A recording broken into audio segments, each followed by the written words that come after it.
नमस्कार दोस्तों, आपका स्वागत है यूपी मेंटोर में। तो हम आज देखेंगे यूपी जीके के इम्पोर्टेंट क्वेश्चंस जो यूपी ट्रिपल एससी की हर एग्जाम के लिए इम्पोर्टेंट है। तो चलिए शुरू करते हैं। वीडियो को लाइक कर देना और चैनल को सब्सक्राइब कर देना। क्वेश्चन नंबर 21 देखेंगे। यूपी की ओडीओपी योजना के तहत गाजीपुर जिला किसके लिए चुना गया है? तो इसका जो सही उत्तर हो जाएगा, क्या हो जाएगा? वो हो जाएगा जूट वॉल हैंगिंग। ठीक है, तो जो गाजीपुर है उसको जो ओडीओपी दिया गया है वो है jute wall hanging.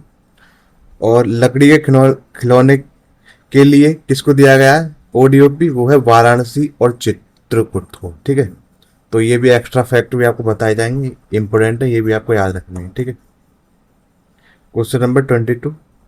Uttar Pradesh के किस जिले को पूर्व का जिब्राल्टर कहा जाता है?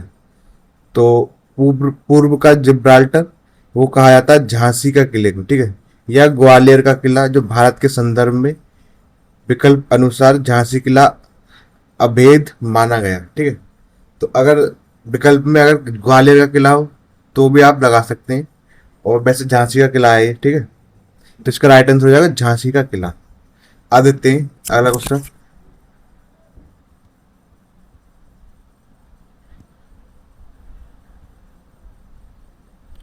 तो झांसी के किले का निर्माण ओरछा के राजा वीर सिंह बुंदेला, ठीक है, वीर सिंह जूदेव नहीं है, सॉरी, बुंदेला, वीर सिंह बुंदेला द्वारा कराया गया था। ठीक है, यह किला बांगरा बगीरा की पहाड़ी पर स्थित है। ठीक है, तो ये भी आपको याद रखना है, इंपोर्टेंट फैक्ट है। चलिए क्वेश्चन नंबर 23 देखेंगे। आगरा के पास यमुना किनारे आयोजित होने वाला प्रसिद्ध पशु मेला वो कौन सा है? वो है बटेश्वर मेला। तो ये किस देवता को समर्पित है? तो जो बटेश्वर का मेला है वो किस देवता को समर्पित होता है? तो होता है भगवान शिव को। ठीक है, यहाँ 101 प्राचीन मंदिर स्थित है। तो आपको याद रखना है, जो बटेश्वर मेला है वो कहाँ लगता है? आगरा में। और ये भगवान शिव के लिए लगाया जाता है। ठीक है, मंदिर पर। आप देखते हैं अन्य फैक्ट। सुलहकुल उत्सव आगरा का ये भी। ठीक है, और ये हिंदू मुस्लिम एकता का प्रतीक है। फिर है राम बारात उत्सव, ये अत्यधिक धूमधाम से आगरा में ही मनाया जाता है। कन्हैयालाल मणिकलाल केंद्रीय हिंदी संस्थान एवं पैरा ट्रूपर्स ट्रेनिंग स्कूल भी आगरा में ही स्थित है। तो ये भी आपको याद रखना है, इंपोर्टेंट फैक्ट है सारे। चलिए क्वेश्चन नंबर 24 देखेंगे। भारतीय शास्त्रीय संगीत की प्राचीन ध्रुवपद शैली को समर्पित वार्षिक ध्रुवपद मेला कहाँ आयोजित होता है? तो ध्रुवपद मेला ये लगता है तुलसी घाट वाराणसी में। अब देखते हैं और अन्य फैक्ट्स। ताज महोत्सव ये प्रत्येक वर्ष फरवरी माह में आगरा के शिल्प ग्राम में मनाया जाता है। ठीक है, तो ये जो महीना है आपको इम्पोर्टेंट है, ये रखना है, महीना पूछा जाता है कब लगता है? फरवरी माह में। त्रिवेणी संगम प्रयागराज, तो यहाँ प्रतिवर्ष माघ मेला और प्रत्येक 12 वर्ष में कुंभ मेला लगता है। वाराणसी के अन्य पर्व देखेंगे तो नटकटैया मेला वाराणसी में लगता है, देव दीपावली पर्व, और हरिदास जयंती पूछे तो वृंदावन सही उत्तर होगा। ठीक है, हरिदास जयंती कहाँ पर मनाई जाती है? वृंदावन में। चलिए क्वेश्चन नंबर 25 देखेंगे। भगवान बुद्ध ने निम्नलिखित में से किस स्थान पर महापरिनिर्वाण मृत्यु प्राप्त किया था? तो वो था कुशीनगर। ठीक है, तो महापरिनिर्वाण परिनिर्वाण कहाँ प्राप्त हुआ? कुशीनगर में। कुशीनगर यह भगवान बुद्ध की 6.1 मीटर लंबी सैन मुद्रा में प्रतिमा है। अंतिम संस्कार वाले स्थान पर रामबर स्तूप स्थित है। ठीक है, याद रखना ये भी।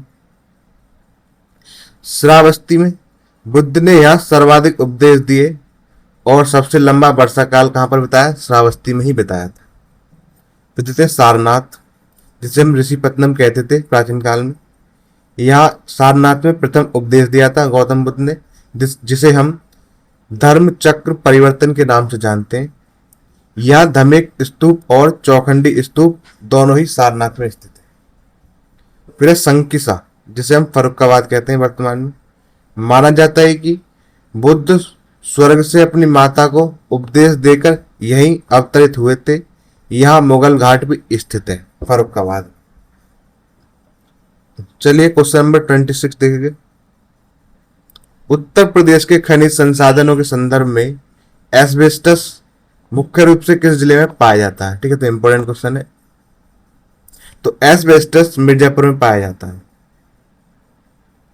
इसका उपयोग अग्निरोधी कपड़े और छत की चादरें बनाने में होता है। बांदा जिले में हीरा पाया जाता है और मिर्जापुर में 51 शक्तिपीठों में शामिल प्रसिद्ध विंध्यवासिनी देवी मंदिर स्थित है।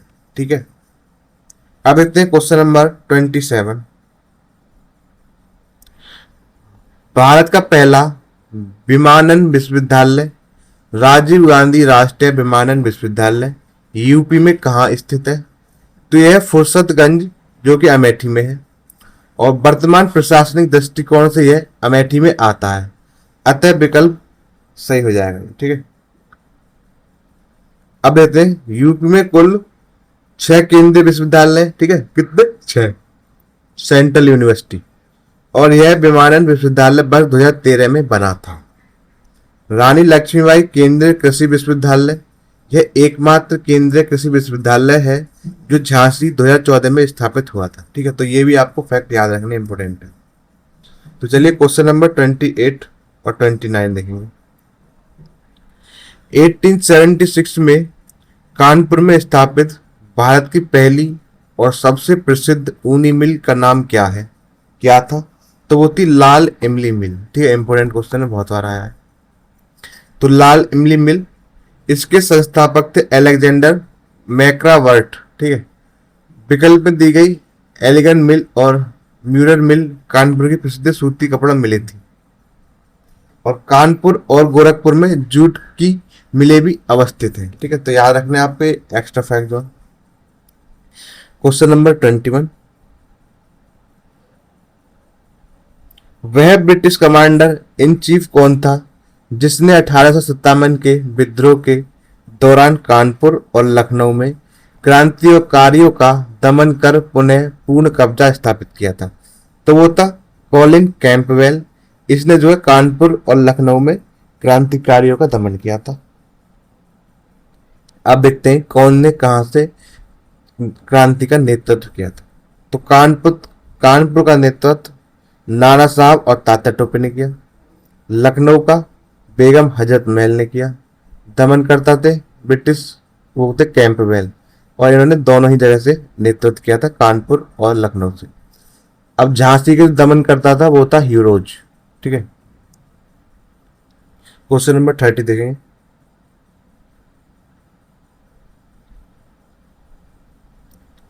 निम्नलिखित में से कौन सा मुगलों द्वारा निर्मित एकमात्र गुंबद विहीन मकबरा है? ठीक है, बिना गुंबद का मकबरा।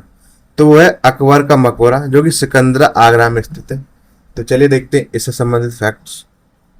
तो यह मकबरा 5 मंजिल है जो बिना किसी गुंबद के बौद्ध वास्तुकला शैली से प्रभावित है। इसका निर्माण कार्य अकबर ने स्वयं शुरू करवाया था तथा जहांगीर ने इसको पूरा करवाया।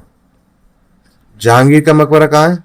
तो यह लाहौर शाहदरा में जो कि पाकिस्तान में स्थित है। एतमाउद्दौला का मकबरा आगरा में है जो भारत में पूर्णतः संगमरमर से निर्मित प्रथम मकबरा है। ठीक है, और इसमें पैतरा ड्यूरा शैली युक्त है। ठीक है जी, पहला जो पैतरा ड्यूरा शैली का जो वो है यूज किया गया था वो एतमाउद्दौला के मकबरा में ही किया गया था। ठीक है, इसे मिर्जा गयास बेग का मकबरा भी कहते हैं।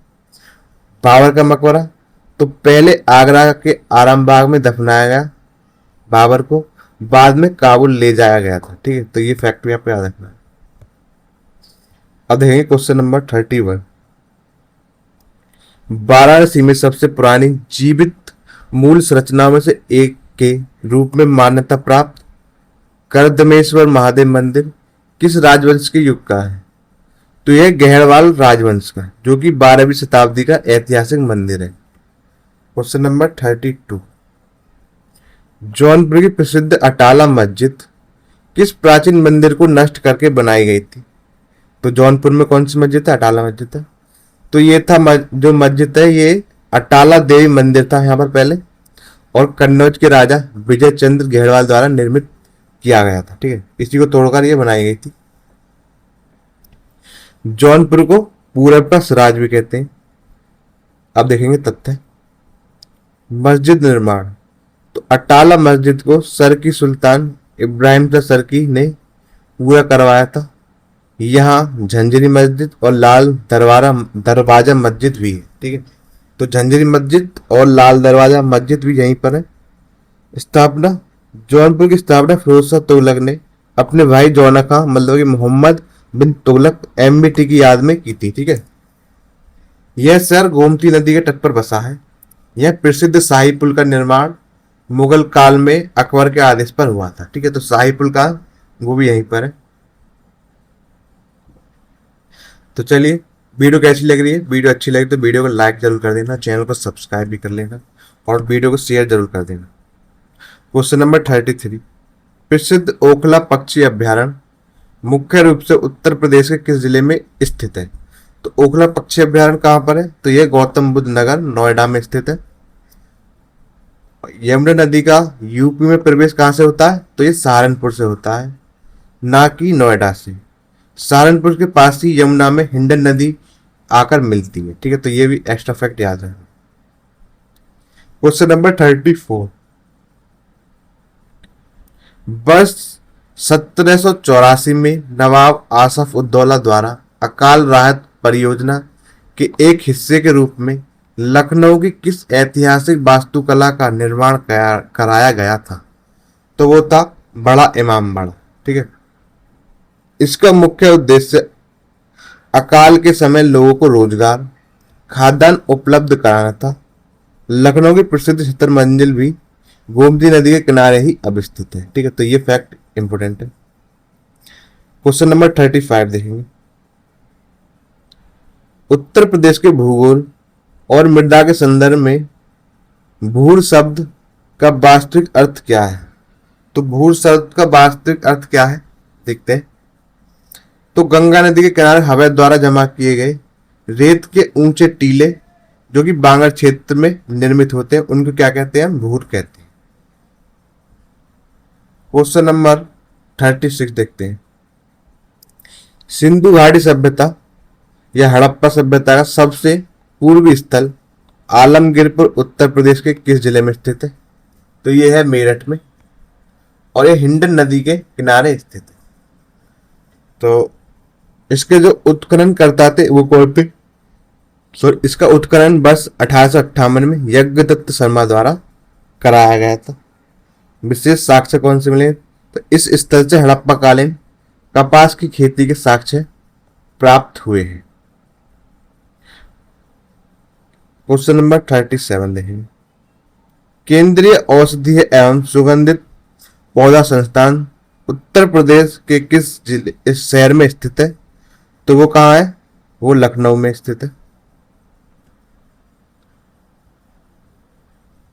तो और देखते हैं अंडर अनुसंधान संस्थान, केंद्रीय औषधि अनुसंधान संस्थान, तो ये कहाँ पर है? ये भी लखनऊ में स्थित है। राष्ट्रीय गन्ना अनुसंधान संस्थान, ये भी लखनऊ में है। केंद्रीय उपोष्ण बागवानी संस्थान लखनऊ। बीरबल साहनीपुरा वनस्पति विज्ञान संस्थान, तो ये भी लखनऊ में है। ठीक है, तो ये सारे ही इंपोर्टेंट है, याद रखने। क्वेश्चन नंबर 38 देखेंगे। भक्ति आंदोलन के प्रमुख संत और महाकवि संत रैदास, इन्हें रविदास भी कहते हैं, जी का जन्म उत्तर प्रदेश के किस शहर में हुआ था? तो इनका जन्म हुआ था वाराणसी में, 15वीं शताब्दी। वे प्रसिद्ध संत रामानंद के प्रमुख शिष्यों में से एक थे और संत कबीर जी के समकालीन थे। ठीक है, अब देखेंगे क्वेश्चन नंबर 39। वर्ष 1921 में असहयोग आंदोलन के दौरान वाराणसी में स्थापित महात्मा गांधी काशी विद्यापीठ के मुख्य संस्थापक कौन थे? तो इसके जो मुख्य संस्थापक थे वो कौन थे? तो आपको इसका जो है आंसर कमेंट में बताना है। ठीक है, नीचे कमेंट में देना आपको इसका आंसर। ठीक है, इसके बारे में अन्य फैक्ट देख लेते हैं। काशी विद्यापीठ स्पेशल फैक्ट, इस विश्वविद्यालय परिसर के भीतर प्रसिद्ध भारत माता का मंदिर स्थित है। इस मंदिर में कोई पारंपरिक देवी देवता की मूर्ति नहीं है, बल्कि संगमरमर पर तराशा गया भारत का एक विस्तृत 3D भौगोलिक मानचित्र मौजूद है। इसका निर्माण बाबू शिव प्रसाद गुप्ता द्वारा कराया गया था। ठीक है, तो इसके बारे में एक्स्ट्रा फैक्ट है, और इसका आपका जो आपका आंसर है वो कमेंट बॉक्स में देना है। ठीक है, और आपको जरूर देना है अगर आपको अगली वीडियो चाहिए तो। ठीक है, क्योंकि आप कोई रेस्पॉन्स नहीं देते। तो कैसी लगी वीडियो को लाइक करना और चैनल को सब्सक्राइब जरूर कर लेना। तो बहुत बहुत धन्यवाद वीडियो को लास्ट